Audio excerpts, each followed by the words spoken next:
Aujourd'hui, t'es pas bien dans ta peau. T'aimes pas spécialement le reflet que tu vois dans le miroir, t'as du mal à être à l'aise en public, ou encore tout simplement t'as l'impression que ton corps ressemble pas à qui tu es vraiment. Du moins, il est pas comme tu le souhaites. T'es simplement humain ou humaine. Maintenant, tu cherches des solutions parce que ça fait quand même peut-être plusieurs années que tu traînes ce problème et que ça te tracasse. T'as déjà essayé de perdre du poids avec des programmes sportifs, des programmes alimentaires, peut-être même des brûleurs de graisse, etc. Mais malheureusement, t'as parfois perdu du poids, parfois pas du tout, mais au final, il n'y a pas de succès réel parce que même quand tu perds du poids, après tu le reprends. Tu te dis que c'est peut-être de ta faute, peut-être que tu fais pas bien les choses, ou peut-être que ton corps rejette tout simplement la perte de poids et que tu n'es pas fait ou faite pour perdre du poids. Mais aujourd'hui, t'es prêt ou prête pour le changement, pour mettre en place les bonnes actions et enfin atteindre tes objectifs. Mais en fait, tu sais pas vraiment comment faire parce que tout ce que t'as essayé, ça t'a toujours amené à ce même problème. Déjà, on va commencer par faire un diagnostic honnête. Si malgré tes précédentes tentatives, t'as pas encore eu les résultats que tu voulais, c'est peut-être que t'as pas la bonne méthode. Donc, la perte de poids, c'est quoi? C'est le fait d'amener ton corps à puiser dans les réserves de graisse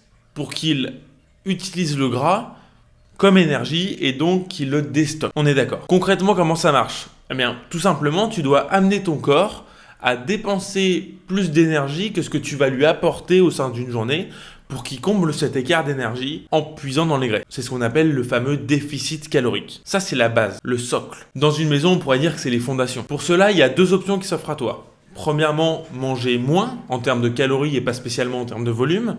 Ou deuxièmement, de bouger plus. Aucune de ces solutions n'est meilleure que l'autre. Les deux sont possibles et les deux sont envisageables. Maintenant, moi, ce que je vais te conseiller, premièrement, c'est de commencer par réduire légèrement ton apport calorique. Tout simplement parce que c'est le plus facile à mettre en place. Et le plus facile aussi à maîtriser. C'est plus facile de savoir combien de calories on va manger que de savoir combien de calories on va dépenser au sein d'une journée, même avec des trackers d'activité. Mais attention, interdiction de faire un régime, donc de réduire trop drastiquement, ou même d'interdire des catégories d'aliments. Il faut savoir qu'aucun aliment ne fait grossir. Tout est une question de modération. Ensuite, bouger plus, c'est toujours bénéfique. Donc si jamais tu veux faire plus de déplacements à pied, en vélo ou autre, ça ne sera que mieux pour toi.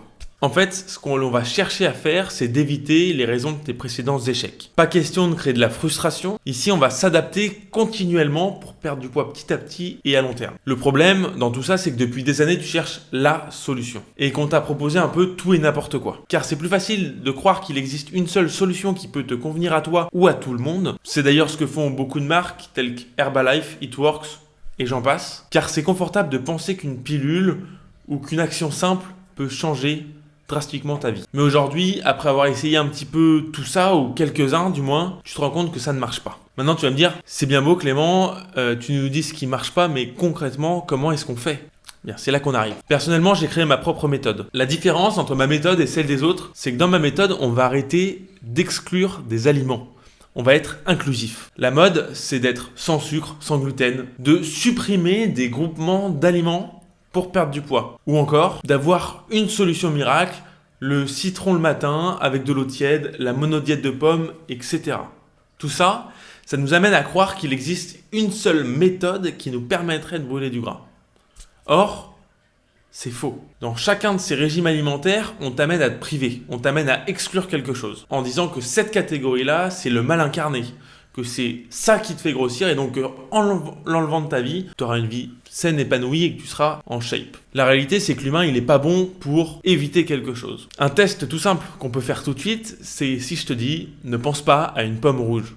La première pensée que tu vas avoir là tout de suite, ça risque d'être une pomme rouge. Le cerveau a tendance à fixer ce qu'il ne peut pas avoir. Donc, si on t'enlève un groupement d'aliments ou une catégorie d'aliments qui te plaît à la base, tu risques d'y penser H24.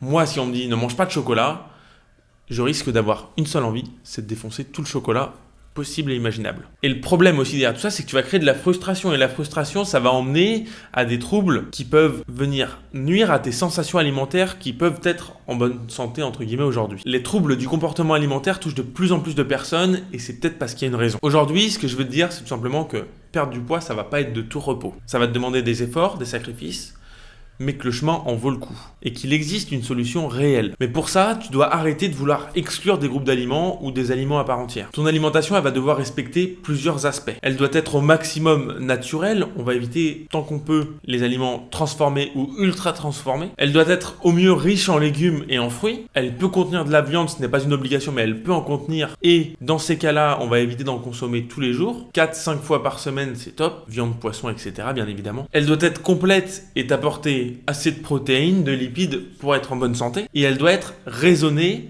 par rapport à ta dépense réelle énergétique, ce que tu fais dans ta journée quoi. Maintenant, pour arriver à mettre en place tout ça, il existe plusieurs méthodologies. Si tu souhaites que je t'accompagne personnellement pour mettre en place tout ça, tu peux me contacter via Instagram, tu trouveras tous les liens juste en dessous. Abonne-toi pour ne pas rater mes prochaines vidéos, mets ton plus beau pouce vers le haut pour me soutenir, partage, ça fait toujours plaisir.